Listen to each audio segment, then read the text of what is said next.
Fala, nação atleticana, tudo bem com vocês? O meu nome é Luiz. Sejam bem-vindos ao canal Palavra do Atleticano e no vídeo dessa quinta-feira a gente vai falar sobre a entrevista coletiva concedida pelo técnico Wesley Carvalho após o empate entre Atlético Paranaense e Fortaleza na noite de ontem pelo Brasileirão.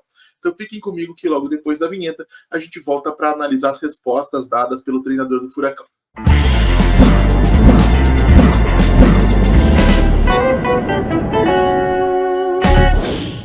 E hoje eu não vou pedir like, nem inscrição e nem compartilhamento, vou somente agradecer cada um de vocês. Chegamos aos 1.300 inscritos aqui no canal Palavra do Atleticano. Então, muito obrigado para cada um que confiou no meu trabalho, para todo mundo que assistiu os vídeos, que curtiu, compartilhou e comentou. Eu sigo reforçando meu compromisso de produzir conteúdo sobre o Atlético para vocês e de continuar melhorando sempre que possível. E agora, partindo diretamente para o assunto do vídeo, vamos comentar os principais pontos da entrevista coletiva do Wesley.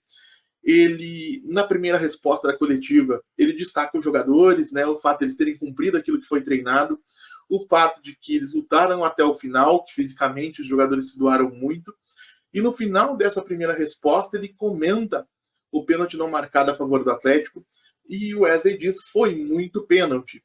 E se ontem no pós-jogo eu disse que gostaria de ver o lance mais algumas vezes, depois de fato ter assistido mais algumas vezes, conversado e lido opiniões de algumas pessoas, eu só posso reforçar aquela minha percepção inicial de que foi sim muito pênalti, como disse o Wesley Carvalho. Por mais que o jogador do Fortaleza estivesse aparentemente no meio do movimento de recuo do braço para próximo do corpo, no momento do contato da bola com o braço não estava próximo do corpo, estava aumentando a área do defensor e impedindo a passagem da bola. Então eu não entendo por que a arbitragem não assinalou a penalidade, não entendo por que o VAR não chamou para revisão e, consequentemente, a sensação de que o Atlético foi prejudicado mais uma vez acaba se tornando uma realidade, pelo menos na minha opinião.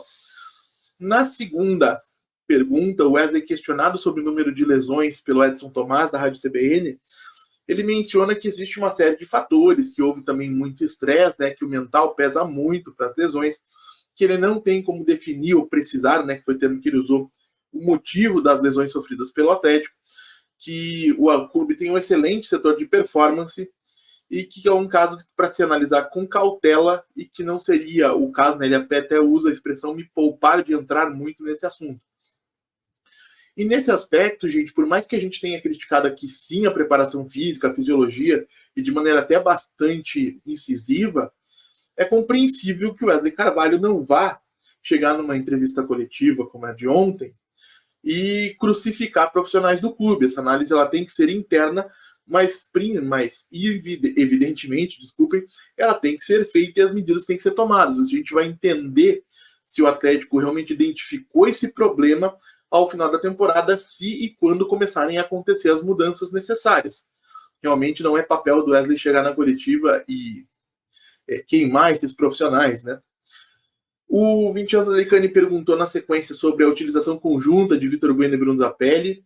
O Wesley mencionou que em um primeiro momento eles funcionaram, mas que chegou um ponto em que eles não estavam mais conseguindo, por questões físicas, o mesmo rendimento, que o desgaste excessivo do Zapelli fez com que ele começasse o jogo no banco de reservas na partida de ontem, e que o Zapelli entrou muito bem, né? Mudou o cenário do jogo, como disse o Wesley. Nessa resposta eu entendo que é mais ou menos por aí mesmo. O Atlético teve bons momentos com o Bueno e o Zapelli trabalhando juntos. A questão da fisiologia do Zapelli, evidentemente, eu não tenho como comentar, não tenho acesso a esse tipo de documento, mas que o Zapelli realmente entrou e mudou o panorama da partida no segundo tempo, é verdade. Me preocupa bastante a parcela da torcida, que parece fazer um esforço bastante grande para queimar um jogador de muito talento e com potencial gigante, como é o caso do Zapelli. Ontem ele entrou aos 59 minutos, conseguiu 4 dribles, e é importante que se entenda que quando a gente trabalha com estatística, o drible não é a jogada que é aquela finta para trás. O drible realmente ele envolve uma série de critérios que tornam mais difícil com que você consiga de fato acumular esses números. Não é normal um jogador ter, como teve o Zapelli, 4 dribles, conquistados em pouco mais de meia hora em campo. Realmente ele mudou o cenário do jogo, criou espaços para o Atlético e poderia inclusive ter dado o gol da vitória, ou criado a jogada do gol da vitória, caso ele tivesse finalizado um pouco melhor no lance que ele chuta a bola por cima com o pé esquerdo, eu tivesse identificado a entrada do William Bigode um pouco mais atrás, que poderia rolar para o gol vazio. O Zapelli é um jogador jovem, vai precisar melhorar a tomada de decisão. A intensidade do jogo dele já melhorou um pouco em relação àquilo que ele apresentou quando chegou. Ontem ele participou de vários duelos físicos, por exemplo, com um nível razoável de sucesso. Então é um jogador que eu espero ver muito mais, ou ainda mais talento, ainda mais capacidade de decisão, ainda mais influência no jogo do Atlético na próxima temporada. Acho que o Atlético investiu muito bem dinheiro nessa contratação e a gente tem muita gente que está criticando, que eu acredito que vai se surpreender com aquilo que o Zapelli tem para apresentar. O Robson De Lasri, da Transamérica, questiona aí sobre como a comissão técnica enxerga a possibilidade do clube de conquistar uma vaga na próxima Libertadores. O Wesley ele destaca mais uma vez que o time continua acreditando, que não vai desistir nunca, né? Que o Atlético tem essa mentalidade de não conformismo, que o clube vai seguir buscando essa vaga e que enquanto houver o mínimo de chances, a equipe, né, os jogadores vão lutar até o final. Na pergunta seguinte, eu vou pedir desculpas, não consegui gravar o nome do repórter, mas o repórter da Rádio Cidade. O Wesley comenta sobre o William Bigode, jogador que acabou entrando e sendo decisivo com uma boa cabeçada. Quando o William chegou aqui, eu disse que qualidade técnica nunca foi o problema dele, inclusive nesses últimos anos, o problema realmente era físico, de conseguir se manter saudável e de ter condição de jogar todas as partidas.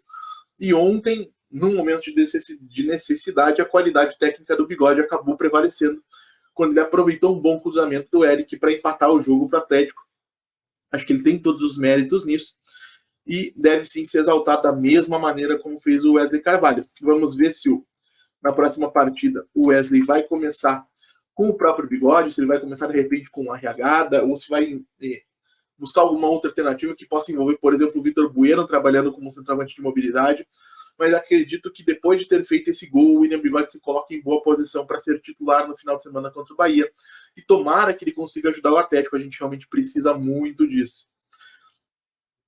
Sobre as críticas da torcida, o Wesley diz que entende o torcedor, que o torcedor está no direito de reclamar, mas acho que vale a gente comentar de maneira um pouco mais detalhada as comparações que o Wesley fez dele mesmo com outros profissionais que foram criticados, que ele mencionou o Abel Ferreira, o Dorival Júnior, o Renato Gaúcho, né, o Renato Portaluppi, e traçar ou explicar por que essa analogia feita pelo treinador do Atlético ela não faz o menor sentido. Porque, como eu já expliquei aqui em outros vídeos, e por isso mesmo eu não vou fazer disso uma explicação muito longa, o currículo do treinador muitas vezes compra paciência. Então, quando você contrata um Abel Ferreira, por exemplo, se chegasse no Atlético em 1º de janeiro, se as coisas não começassem a funcionar imediatamente, certamente a torcida teria mais paciência com ele do que tem tido com o Wesley, justamente pelo fato de que o último trabalho do Abel foi extremamente longo, extremamente vencedor, multifacetado taticamente, ou seja, mostrou-se uma competência que o Wesley, pela sua falta de rodagem no futebol profissional, nunca teve a oportunidade de mostrar, e que até esse momento, no primeiro trabalho dele como comandante do Atlético, né, ainda que como interino, não tem aparecido com a consistência que a gente espera. Então é por isso que essa comparação não faz o menor sentido. O Wesley Carvalho não tem o direito, né, não está na mesma prateleira desses técnicos para exigir paciência ou se colocar as críticas que ele recebe no mesmo patamar desses profissionais. A Monique Vilela perguntou sobre o Eric, né, o fato de ter desempenhado algumas funções diferentes ao longo do jogo. Em um primeiro momento ele foi zagueiro pela direita, depois ele voltou a ser volante. O Wesley destacou a importância de você ter jogadores capazes de desempenhar 1, 2 ou 3 funções, como é o caso do Eric. O Eric é um jogador de uma qualidade técnica muito boa.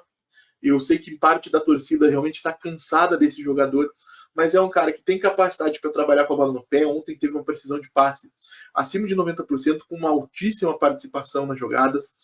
Também é a principal arma do Atlético no jogo aéreo ofensivo, então também tem essa capacidade. Ontem mostrou que tem o talento necessário para encontrar um jogador na área, como ele fez na jogada do William Bigode, e que lutou muito fisicamente, defensivamente, se entregou o tempo todo para que o Atlético sofresse o menos possível. E eu entendo, como eu disse, eu entendo que alguns ciclos se encerram. Eu não teria nada contra uma saída do Eric para 2024, mas eu tenho certeza que muita gente que critica o Eric hoje talvez só vai entender o valor das contribuições dele a partir do momento que ele for embora. O Eric é muito bom jogador, o que não significa que ele tem que ficar para sempre. Mas a gente precisa reconhecer a importância dele, sim. Tá? E aí, na última pergunta, voltou-se a questão da fisiologia, né? O Wesley destacou que realmente não gostaria de falar desse assunto. Diz que o Atlético tem um departamento muito competente, que ele recebe uma avaliação fisiológica dos atletas depois de cada jogo, e que também existe uma importância muito grande no feedback que os próprios jogadores dão quando no momento de se escolher quem vai a campo, se alguém será poupado. E como eu disse anteriormente, só para não deixar essa pergunta passar em branco, a grande questão aqui é entender ou aguardar para ver se os problemas que aconteceram ao longo de 2023 foram identificados e serão solucionados pela diretoria no momento em que a temporada acabar. Não faria o menor sentido o Atlético começar uma revolução no seu departamento de performance, de preparação física, de fisiologia, com o Campeonato Brasileiro na reta final. Isso é uma coisa para ser feita depois da última partida do ano, em preparação para a temporada de 2024. E espero que aconteça. E vocês, gente, acompanharam a entrevista do Wesley Carvalho? O que vocês acharam dessas respostas? Vocês concordam ou discordam com as coisas que eu disse? Deixem aí a opinião de vocês nos comentários. Como eu digo, eu leio todos e respondo todos. E então é isso, gente. Eu agradeço pela audiência e pela paciência de vocês. Peço mais uma vez que deixem um like, se inscrevam no canal, compartilhem o conteúdo nas redes sociais. A gente volta a falar de Atlético Paranaense amanhã aqui no canal Palavra Atleticano. Muito obrigado mais uma vez pela atenção de todos e até a próxima.